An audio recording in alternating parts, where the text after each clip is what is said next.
This is Brexit times 5. This will be Brexit times 10. This is going to be Brexit times 50. It's going to be a Brexit plus, plus, plus. A lot of Brexit.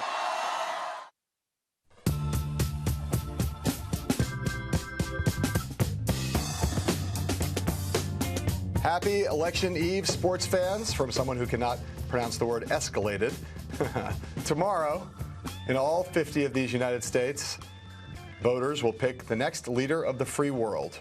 Mark and I spent the weekend flying around with Hillary Clinton and Donald Trump, touching down in battleground states across the country as the candidates made their final dash to the finish line of this dizzying, electrifying, exhausting, and sometimes stomach-churning race. That is what brought me here to the city of brotherly love, where tonight Hillary Clinton, Bill Clinton, Barack Obama, Michelle Obama, and also John Bon Jovi and Bruce Springsteen will hold a super-duper mega rally tonight. And that is why Mark is up in New Hampshire, where Donald Trump and his number 2, Mike Pence, are holding a monster rally of their own. All told, today was a frenzy of more than 24 campaign events featuring the nominees, their running mates, and their tip-top surrogates. Hello, Pittsburgh! Florida's my second home. If Hillary wins in North Carolina, take it to the bank. She's president of the United States. In one day, do you believe this? One day, we are going to win the great state of North Carolina. We've got one more day, Michigan. Will you win Michigan? We will win Michigan. We've got to make sure 24 hours to go. We leave no stone unturned. This is the most consequential election of our lifetime. People love their country. Tomorrow is the election, but that is just the beginning. We have to heal this country. We're a very divided country. People don't realize we are an unbelievably divided country. We're going to come together. It now just comes down to you. It's out of Hillary's hands now. It's out of Michelle's hands. It's out of my hands. It's in your hands. Vote! Get your friends out. Every single vote counts. So the finals polls of this cycle are now basically all in. The gist, it is a tight race, even as Hillary Clinton maintains a sliver of a lead. Our final Bloomberg Politics national poll has Clinton up by 3 points among likely voters, 44 to 41%. That's similar to a flurry of other national polls out today that have her up about 4 or 5 points.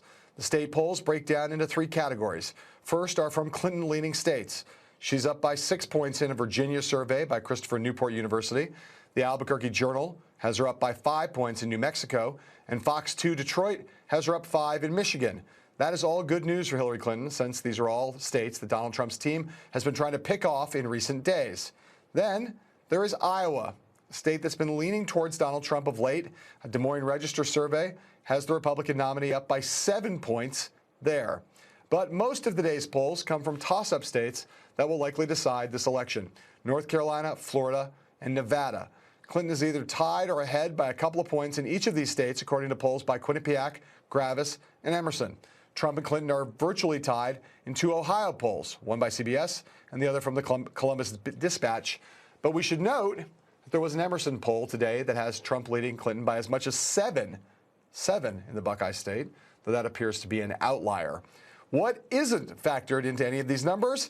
Yesterday's surprise by FBI Director James Comey, who informed Congress that the Bureau had examined those newly discovered Clinton emails from Anthony Weiner's laptop, and who, after sending a shockwave through this race less than 2 weeks ago, Comey's now suggesting there's very little to see here. The FBI director is standing behind his decision in July not to recommend charges against the Democratic nominee. Today is rally in Raleigh, North Carolina. Trump brought up that subject as well. Of course, the FBI, the director, was obviously under tremendous pressure. So they went through 650,000 emails in 8 days. Yeah, right. So, Mark, we have these poll numbers. We heard the campaign messages over the weekend. Taking all that into account, where do you think the race stands as of now?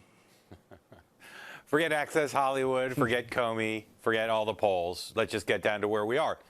Hillary Clinton is on the doorstep of being elected president of the United States. She's got the structural advantages. She's run a good campaign over the last few weeks. She's dealt with the outside events like Comey very well. She is the favorite. She's the heavy favorite. Trump has never gone ahead. He's behind in these national polls. To say she's the favorite is not to say that Trump doesn't have a path. Look at this map. If you take all the states where Trump is down by 2 points or less and give them to Trump, he gets to 269. It's the so-called New Hampshire scenario we've talked about for a while. Give him that one district in Maine, and he gets exactly 270. I'm not predicting it. I'm not saying it's going to happen. How could he get every state that's a toss-up, somewhere he's even or a little ahead, somewhere he's within 2 points? The way he'd get it is if it turns out that there is a silent majority, there's a more enthusiasm on the Trump side. If that's true, Trump is within striking distance of doing what he needs to do, run the table. Hard, but not impossible. Yeah, not impossible, but I would say so hard as to be close to impossible. Not impossible, not impossible. But I think one of the things that we've said on this show certainly for a couple of weeks and probably even longer, is that the only way for Trump to win and pull off that feat that you just outlined, Mark, is if there is some kind of a national wave.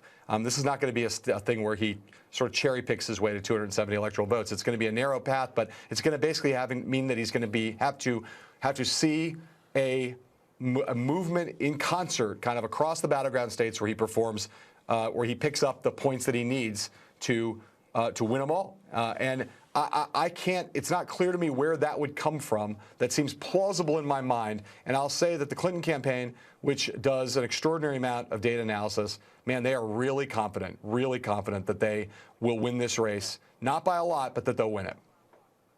The only way they'll lose is if their models aren't taking into account some element of how voters feel about her, how voters feel about Trump. These other states that they're talking about in the scenarios beyond the New Hampshire scenario, Colorado, Michigan, Minnesota, Wisconsin, New Mexico, maybe, but in the end, North Carolina, Nevada, those are the states I think they're going to be the toughest for him to win and potentially end his hopes. Yeah, and if that's the case, then we're really going to have a lot of science that's going to go out the window. All right, for the past several months, the campaigns of Hillary Clinton and Donald Trump could hardly have been more different when it came to substance and style. And the same held true when they offered their final closing arguments. Over the weekend, the Clinton campaign released its last battleground TV ad, a minute-long music video set to that Katy Perry song that we're all sick of by now, Roar. And on Monday night, an estimated 20 million viewers of The Voice on NBC and Kevin Can Wait on CBS will hear what is effectively a 2-minute address to the nation from Clinton directly to camera. It's not just my name and my opponent's name on the ballot. It's the kind of country we want for our children and grandchildren. Is America dark and divisive, or hopeful and inclusive? Our core values are being tested in this election. But everywhere I go, people are refusing to be defined by fear and division. An op-ed under Clinton's byline appeared in USA Today this morning. It was headlined, "I'll look for common ground." Donald Trump also wrote an op-ed for USA Today. His was titled, quote, "We must clean up this corruption." And his final TV ad, running in battleground states, strikes a similar tone. Our movement is about replacing a failed and corrupt political establishment with a new government controlled by you, the American people. The establishment has trillions of dollars at stake in this election. For those who control the levers of power in Washington and for the global special interest, they partner with these people that don't have your good in mind. So, Mark, between these ads and what you heard out on the campaign trail this weekend, how well are Clinton and Trump making their final pitch to voters? I think they're both closing again, despite all the twists and turns of the last 6 weeks or so. They're both closing exactly where I think we would have guessed they would close. Clinton is talking about how Trump is unacceptable and how she can unify the country, trying to play off Trump's divisive comments to make her a unifying figure, which a lot of her critics would find to be, at a minimum, humorous. But that's the pitch she's doing. And Trump is basically saying, change, change, change. If you want change in Washington, you got to vote for me. And trying to play off today's headlines, Comey, et cetera, WikiLeaks, to say Clinton is old Washington business as usual.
Welcome back, everybody. We are sorry we had to cut out there a second when we had a little bit of a technical glitch, but we are back with you now. There were a little more than 48 hours left in this 2016 presidential race when FBI Director James Comey came out yesterday and said he would stand behind his recommendation not to charge Hillary Clinton with any wrongdoing. That timing has raised questions about whether the news will make any real difference in the opinion of voters before Election Day. So, Mark, let me ask you first what impact you think this late-breaking Comey news might have, if any, and with these 12 hours or so left to go before Election Day voting starts, is there any surprise left that could sway voters now? I think the Comey thing threw the Trump campaign off, at least momentarily. I don't think it's going to have some cataclysmic effect on the race. Trump had a very big challenge that had to transcend math before. He does now. I think one thing I've learned based on the way the Comey thing played is that in the age of Twitter, in the age of rapid response and polarization, it takes a really big event to actually sort of capture the news media in a way that clearly helps one candidate or the other. You saw that in the previous Comey announcement, but I don't think anything in the next 12 hours, barring a Martian invasion, as I always like to say, is really going to shake up this race. Yeah, I agree with that. You know, in the period of time between when Comey sent his letter to Congress 10 days ago, 11 days ago, whatever that was, I believe I read today that the AP was reporting that 24 million people voted in that period of time. That's a lot of people who voted in a period of time when the Comey news was driving negative headlines about Hillary Clinton. And clearly impacted down ballot races, without a doubt. Yes, that had a real impact. I think that you're right. Certainly, it changed Trump's closing message to have this news from yesterday, and it gave Clinton the ability to pivot to a more positive message with her closing arguments, kind of talking about unity and bringing the country together. But I think at this point, you're right. Hard to imagine anything that could happen that was not cataclysmic, literally cataclysmic, and I mean literally in the literal sense, literally cataclysmic, that would change how the race plays out between now and when the voting starts.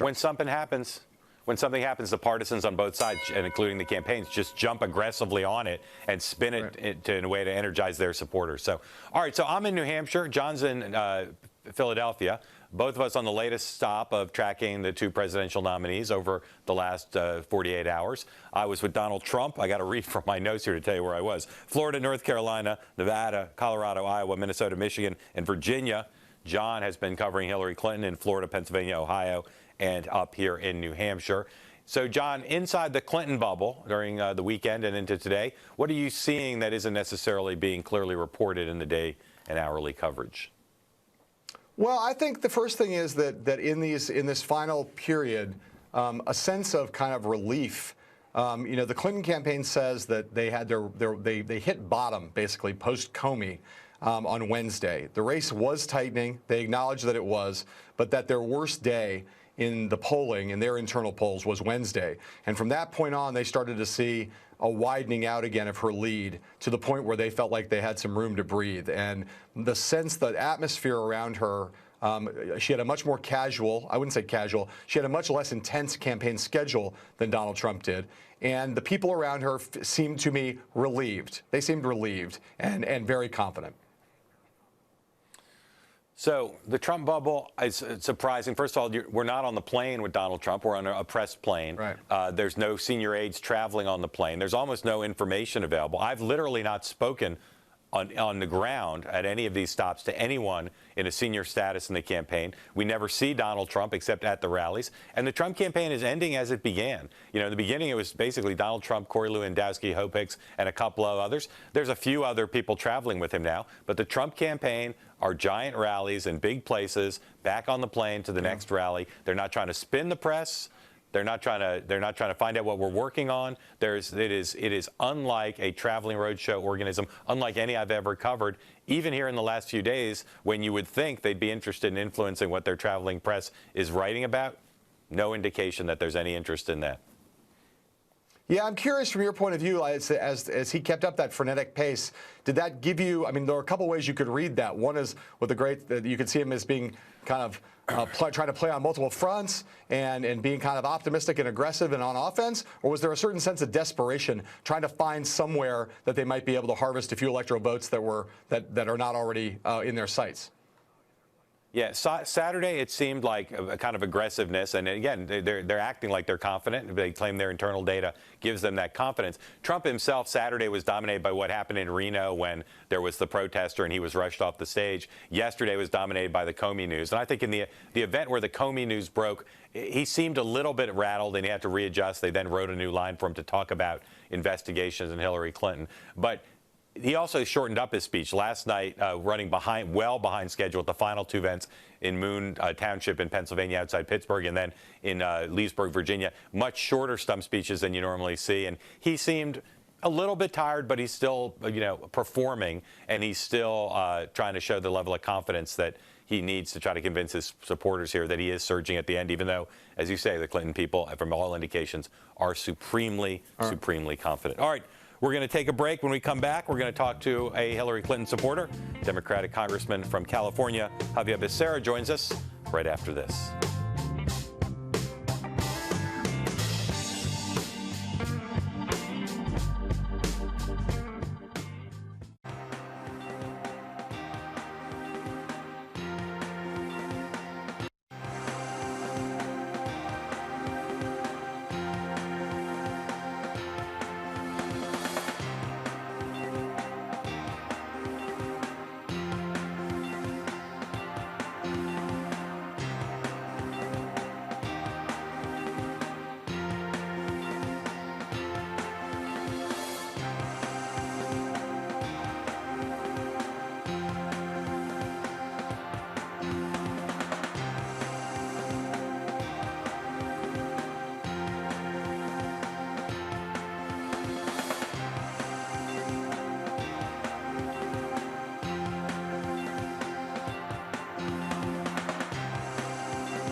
We are back, still getting ready for Election Day and talking about what we've seen over the course of the last weekend.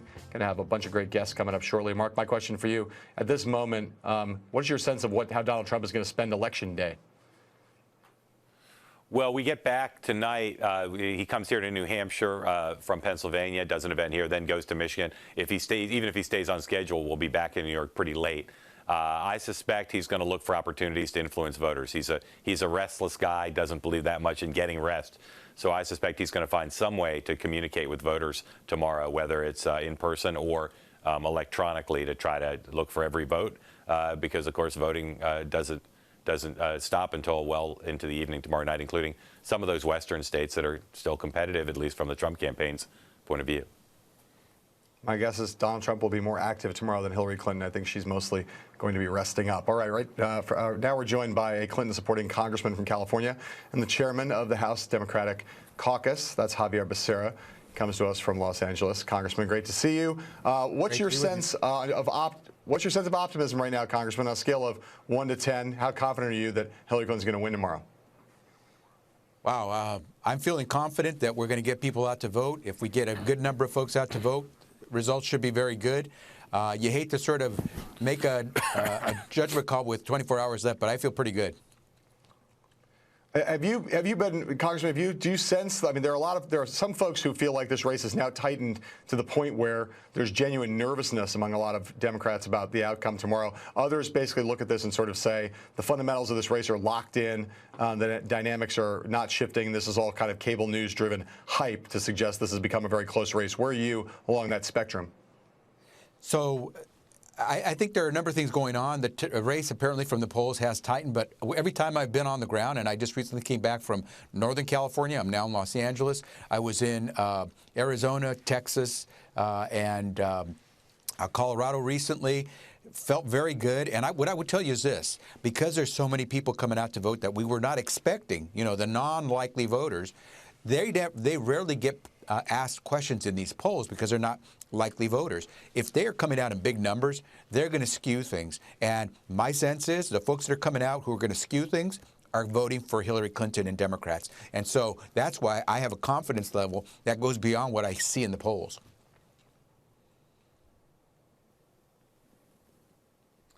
Congressman, is there a scenario if Donald Trump won where you think you'd have trouble accepting the result? If a whole bunch of folks come out and vote and there's this hidden vote for Donald Trump that we didn't expect, but every word we're getting from the polls and the poll watchers and the workers is that this was an election where people had a chance to vote, I think I would accept certainly what the election results give us, what the American people give us through their vote. And so unless somebody tells me that there's a whole bunch of inappropriate activity occurring that we can see and there's evidence of, I think we should be ready to accept the results. Well, Congressman, let me dig down on that because, again, as we said earlier in the program, your candidate is the favorite here. But people are a little on edge to see if the candidate who ends up perceived as behind at the end of the night decides to challenge the results. What would you say to both campaigns, both candidates, about what the threshold should be for challenging the result in an individual state? Well, we've typically seen it has to be a very close vote where on election day you probably don't know who won or lost, as we saw back in 2000 with the Florida vote. I think it has to be something where it's just uncertain what the results are because it's such a close separation between the two candidates. If you're talking about even a percentage and a half, 1 or 2% victory, that's really not close when you go down deep and dive. It's a ton of votes that still separates you if at a 1%. It's got to be something where it's really tight, where the election numbers can't be determined because there's still some outstanding absentee ballots, or maybe if there's some particular problem with some of the ballots. But otherwise, we've got this system down pretty well where we have a good sense of how Americans have voted, and unless someone can point to some true fraud, evidence of fraud, we've always in this democracy accepted the results, even when it hasn't been the way we like. And in 2000, of course, I did not like where we ended up. Congressman, you've been very critical of James Comey, especially in the wake of the letter that he sent to Congress 10 days ago. Now, of course, he sent a new letter yesterday that's more helpful to Hillary Clinton. Just give me a sense of what you think in toto now of James Comey's role in this election and whether it's been appropriate. Director Comey injected himself into an election in ways that he didn't need to. He shouldn't have. I think he took the institution of the FBI with him. It's unfortunate.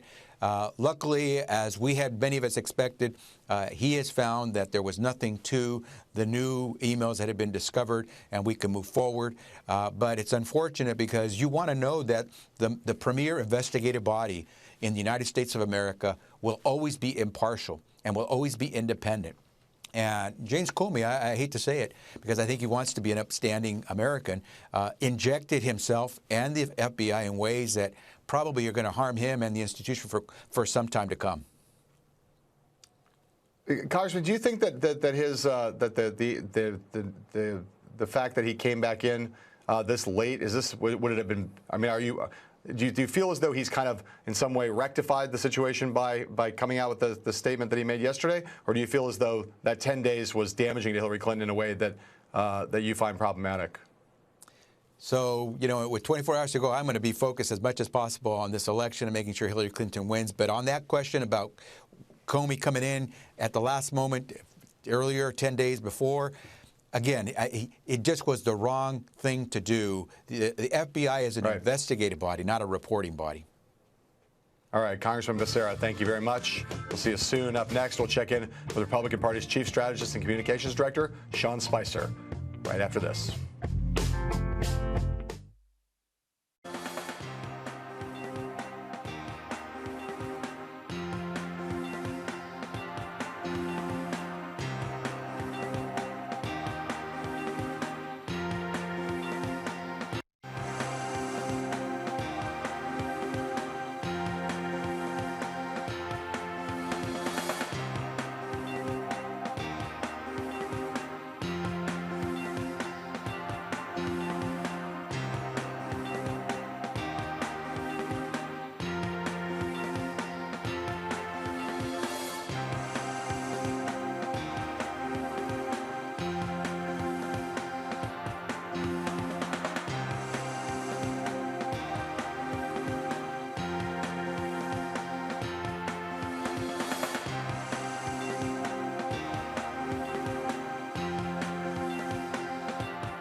Welcome back to Manchester, New Hampshire. Joining us now from Gotham City, Trump Tower, Trump campaign headquarters, the Chief Strategist Communications Director for the Republican National Committee, Sean Spicer, who's been working hand in glove with Team Trump back and forth, racking up a lot of Amtrak and shuttle miles. Sean, I'm going to start with the biggest question. We talked earlier, for Donald Trump to get to 269 electoral votes, he needs to win every state where he's even, ahead, or down in the Real Clear Politics average by 2%. What makes you able to argue with a straight face that Donald Trump is going to win every state he needs to, where he's down in every public poll average by 2%? You look at a state like Colorado, we just won the early vote there, closed today, up by 7,000. That's unprecedented. I think you're seeing more and more of these states come home like never before, solid blue states. Whether it's Michigan or Colorado, you can see this pattern throughout the country of states that Republicans haven't carried in decades suddenly opening up to Donald Trump and Mike Pence. I think that's a phenomenon that we haven't seen, and you see it over and over again, whether it's Pennsylvania, the state that you're in right now, New Hampshire, or other states that have traditionally been the bubble states. But the bubble states are coming home. All the momentum's with Trump and Pence right now. And then I think even more so, they're opening up new states. I know you all like to cite national polls that show Donald Trump ahead or even, but the national polls that I've over the years relied on, and the spate that came out today, including ours, shows Donald Trump down 3 or 4 points in the national poll. Do you see a scenario where Donald Trump might lose the national popular vote but still win 270 or more electoral votes?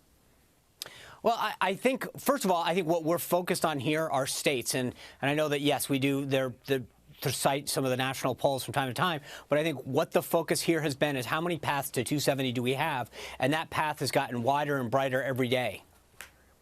But, Sean, just to clarify, yes or no, easy, do you see a scenario where Donald Trump loses the popular vote but wins over 270 electoral votes? Honestly, Mark, I haven't even thought of it. Literally all the math that we're focused on here is 270, so we're not looking at popular vote. So I don't know if California turns out. Think about it now. Take a second and think about it now. Is it possible?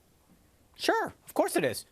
I mean, you can ask President Gore. I mean, it's possible. Of course it is. But I don't think that anybody here or anyone in the field is focused on popular vote versus electoral college. We are focused 100% on the multiple paths to 270 and beyond.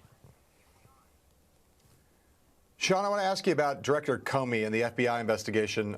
It seems to me that I've criticized both the Democratic campaign and the Republican campaign for liking Comey when the news was stuff that was favorable to them and disliking him when the news was not favorable. What I've heard from the Trump campaign, it seems to me, is criticism of Comey back in July. Suddenly he became a great, fine, upstanding American about 10 days ago, and now again he's part of a rigged system. How is it that as a voter, hearing Donald Trump and others around Donald Trump and his views on Comey, how can anybody take him seriously when his entire outlook on Comey seems to be determined by whether or not it's what he's doing is politically advantageous or disadvantageous to Donald Trump? Well, because I think back in July, Director Comey laid out a very clear case of gross negligence. He went one by one all of the actions that Hillary Clinton had done that sort of seemed to meet a very clear standard of gross negligence. And then the conclusion he came to was quite the opposite. I think, and by a lot of Americans, it wasn't just Donald Trump. I think most people sort of looked at that and said, wait a second, I don't understand how you can lay out such a clear case of recklessness and mishandling classified information and then come to a conclusion that doesn't otherwise suggest what you just laid out. Then I think when he said, I've found more information, I'm going to open it up, I think we said, wow, actually that seems to make sense. And then since that happened, you found out that her maid was printing off classified information. Anthony Weiner, who was sexting with underage children, had access somehow to some kind of emails or not. And I think that we thought, oh my gosh, you can't come to another conclusion that's not otherwise in that direction. So I think it's frankly baffling to see over and over again the case being made for gross negligence and then a conclusion coming to that's otherwise. So I don't know that it's just Donald Trump. I think a lot of Americans look at the case that was made and try to figure out how you can come to a conclusion that doesn't suggest that she had mishandled classified information. You use words like reckless and then don't come to a conclusion that says we must take further action. Right. I guess, Sean, it doesn't really kind of explain the period of time for the last 10 days in which Director Comey was suddenly like the greatest thing since sliced bread from your guys' point of view.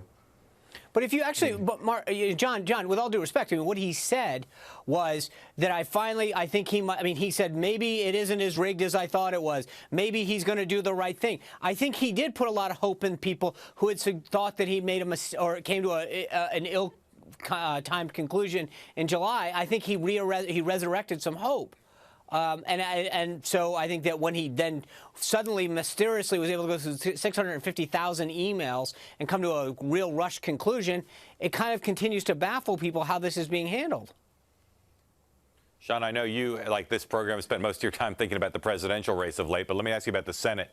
Which of your Senate incumbents do you consider the most endangered right now? I think Mark Kirk's going to have a tough time in Illinois, but we've known that for a long time. Which other ones? But I feel really good. But I mean, look, on the flip side, I feel really good about Joe Heck in Nevada. I think that the Colorado Senate race it came out of nowhere and is suddenly on the map. So are there any other ones of your incumbents that you're worried about tonight? Of course there are. Besides Mark I mean, Kirk. I think.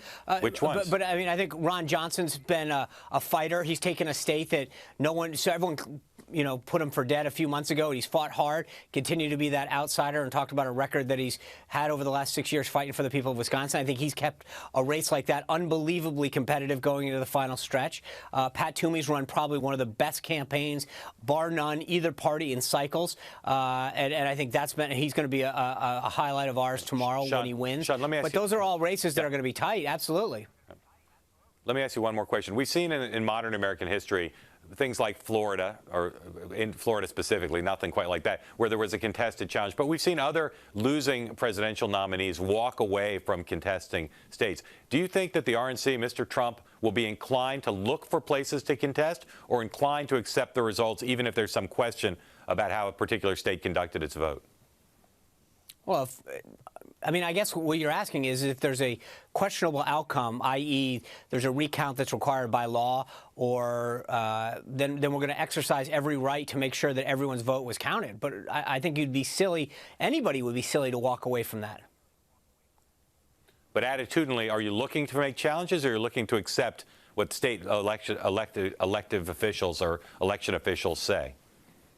Well, attitudinally, I'm looking to win this outright so that we don't even have to deal with that. But I think if there's a case where it comes down to sort of a rounding error or there's impropriety, of course everyone's going to exercise the rights that they have under the law. I don't think you go into a race thinking like that. That's just not the mentality. You go in knowing that you're going to win. I think we feel very confident in the ground game that we have, and I think we're going to turn out the voters and win decisively. Okay, Sean, generous to make some time for us today. Thanks very much. Sean Spicer from Trump Tower. When we come back, we'll talk to some strategists about the end game right after this.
We are less than one day out from Election Day, which means there's time for one last strategy session. Joining us now is Republican strategist and former campaign manager for Ted Cruz's presidential bid, Jeff Rowe, who comes to us from Kansas City, Missouri.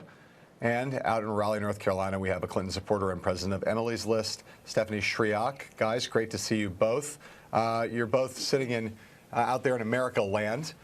Give us a sense from where you sit, starting with you, Stephanie, where you see the race in these closing hours. Well, I couldn't be more pleased about where we are. I mean, first off, we've had 41 million Americans already vote in this election. We're seeing historic Hispanic turnout in places like Florida and Nevada, where, of course, Emily's List has a significant Senate race with Catherine Cortez Masto.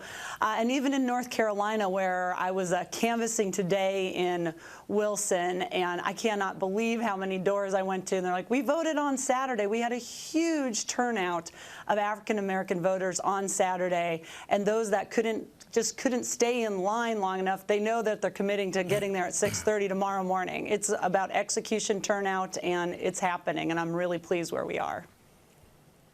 Jeff, tell me, I'm going to ask you just to cut to the chase, and then we'll drill down a little bit further. But tomorrow, on the basis of all the data that you currently have in your big, giant brain, who's going to be the next president of the United States, and are Democrats going to take the Senate? I think Hillary has a small, steady lead, but Trump is making a run these last 168 hours this week, and I think we're in a rain delay with the Comey letter yesterday, and he's making a frantic finish to try and close. But I think when it drops tomorrow, that it is all going to be about what kind of campaign did they execute? When you're in a margin of error race, it's about the ground game. It's about the analytics. And what we've said all along is that he didn't have that ground game capacity. On the other side, he had populist anger. So what's going to win out, the ground game or the populist anger? I'd hate to pick which one of those is going to win, but it's clear he's got some ground to make up. In the Senate, I think we're going to hold the Senate, and I think it's going to be very close. You have 7 races that are within the margin of error, but at the same time, as with the presidential, you have several senators that have had a small, narrow, consistent advantage, and so I think we hold on. Jeff, we've been saying, looking at all the data, it would appear that Hillary Clinton has what she's had almost the entire cycle, which is a clear and obvious advantage with many more paths to 270 and the ability to stop Donald Trump. So let me ask you this. If Donald Trump loses, how do you think the Republican Party at large will react on Wednesday to a president-elect Hillary Clinton? Well, it will be the 6 out of the last 7 campaigns that we would have lost the popular vote. And we've got to figure out, we've got to take some stock in that, understand some weaknesses in that. But and it also depends how he loses. Jeff, I'm sorry. I'm asking not the structural question you're answering, which is also interesting. I'm asking more in an emotional and visceral way. How do you think Republicans will react on Wednesday itself immediately to the news that Hillary Clinton's going to be president if she wins? Well, I can tell you I'm helping a lot of candidates write their statements right now. And I think everything, we can't say this, I think I can maybe articulate it by it sucks. And it's terrible. And we squandered a great opportunity to defeat a candidate that had very big structural problems. And it'll be extremely disappointing. Stephanie, same question for you. How do you think your party will react if Wednesday Donald Trump is president-elect, emotionally and viscerally in the moment? Well, of course, we have to wait until all those votes are cast and counted. But I think that, one, I'm going to be very surprised if that's in fact the case because of where we are in this structural moment. But I think for women voters and women across this country, it's going to be a hard pill to swallow. And I think there's going to have to be a lot of conversation about how we move forward in our politics. But like I said, I think women voters are going to decide this election. I've said that this entire election. I'm seeing really, really good energy from women across this country who are excited. I mean, honestly, excited about voting for Hillary Clinton. They believe in her. They want to see her as president. They believe in her leadership.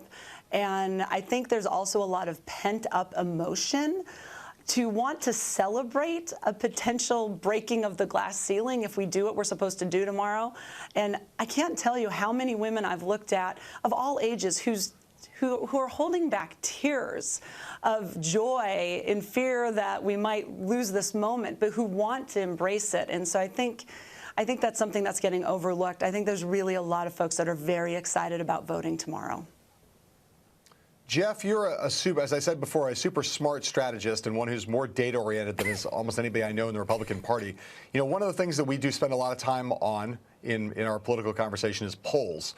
It seems to me as we get closer and closer to Election Day, the smartest strategists I know are focused more and more not on polls, but on actual vote, the early vote that's come through in a lot of states. So looking at just early vote right now, it's kind of a confusing picture. Just bring some clarity for us on that question. What is the early vote telling us about what's going to happen tomorrow?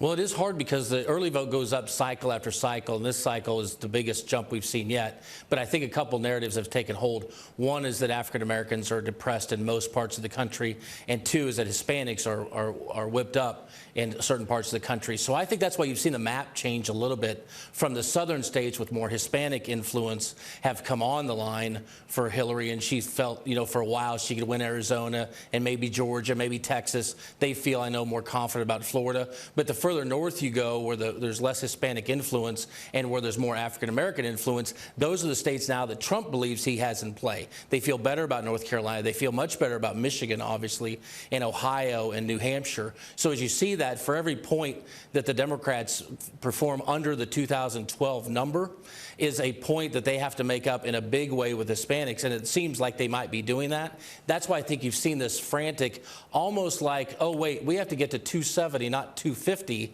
Let's go find some other states to put in play. It's been that kind of plane ride for all of us the last 48 hours. And I think it's because the change in demographics of the Clinton campaign underperformed with African Americans and overperforming with Hispanics. That's why I think you've seen the math change. And that's what the early vote has been instructive to us so far.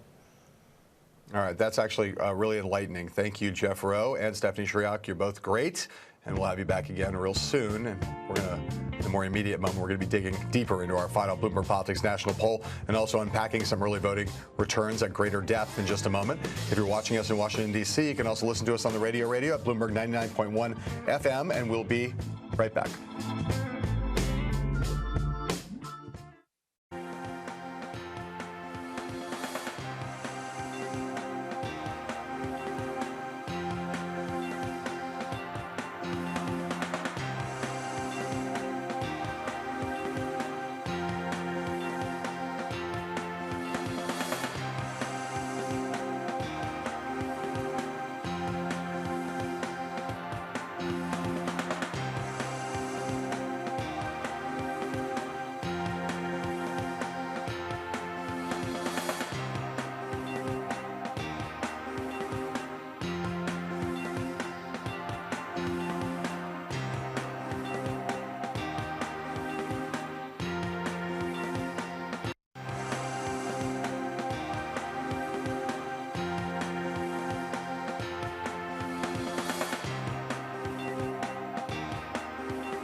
Welcome back. Nothing better on this election eve than to be joined by two people who have guided us through the entire election cycle. Joining us from New York, our Bloomberg Politics contributor Sasha Eisenberg, and our pollster-in-chief, the president of Seltzer & Company.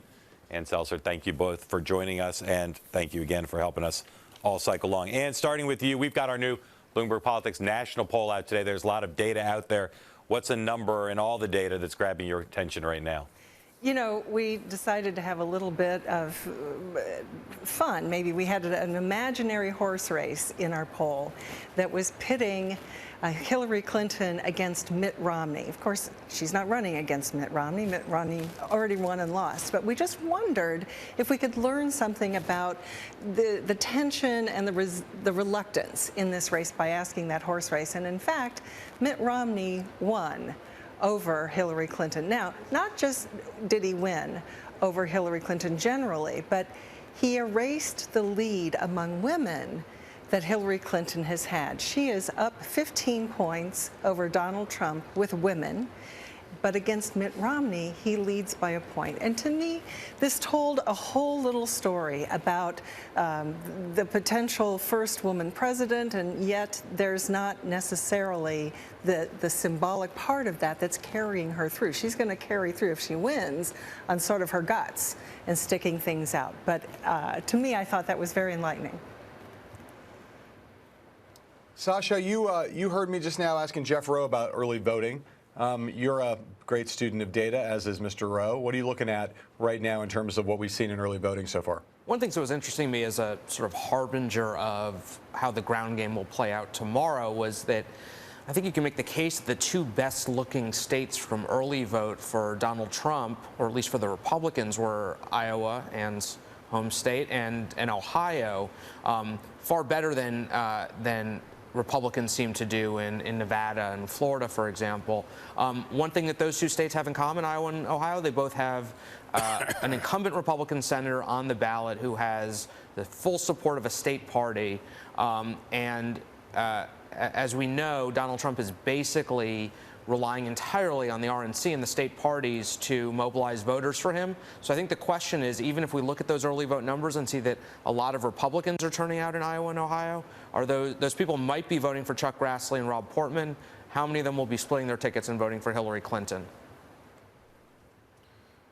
So, Sasha, tomorrow night, everybody's going to be looking to figure out as early in the day as possible what's going on. What kind of things are you looking at? And if is there anything up here in New Hampshire, which obviously is an eastern seaboard's eastern time zone state, anything here you'll look at to try to get a sense of the overall national flow?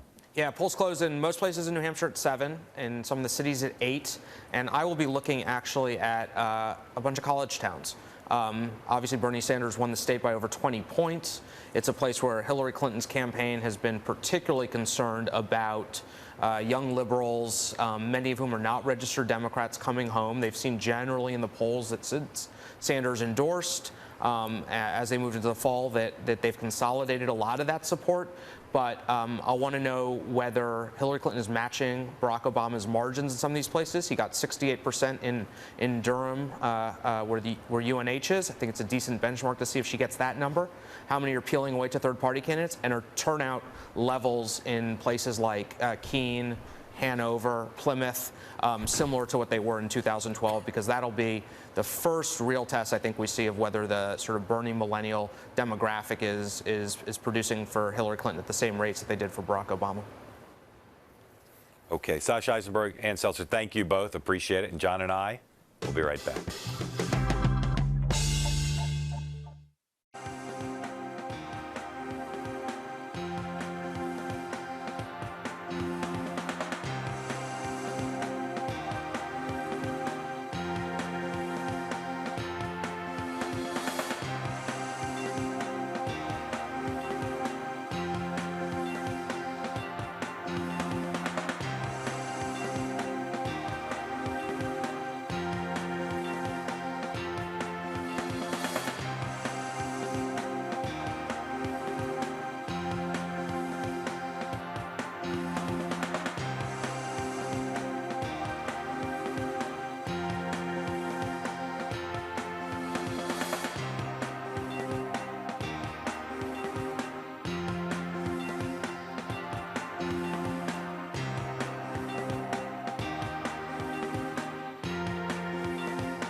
Some sad news before we go. Janet Reno, the first woman to serve as United States Attorney General, died today at the age of 78. Mark, there's already been a lot of talk today about her legacy and contribution to the country. How do you think she'll be remembered?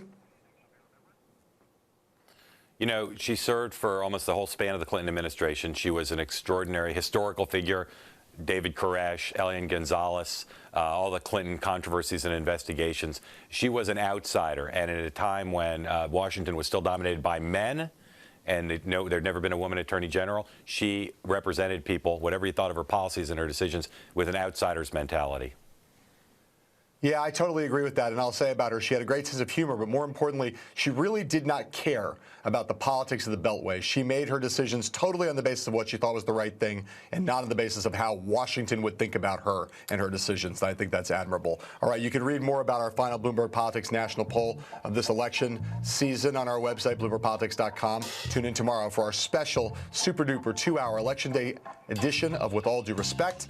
Coming up on Bloomberg Technology, the CEO of FireEye. Until tomorrow, from me and Mark, we say to you, sayonara.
I'm Mark Crumpton. You're watching Bloomberg Technology. Let's begin with first word news. On the final day before the U.S. presidential election, Donald Trump and Hillary Clinton are campaigning at a furious pace. Trump's schedule has him in 5 states, including Florida, North Carolina, and New Hampshire.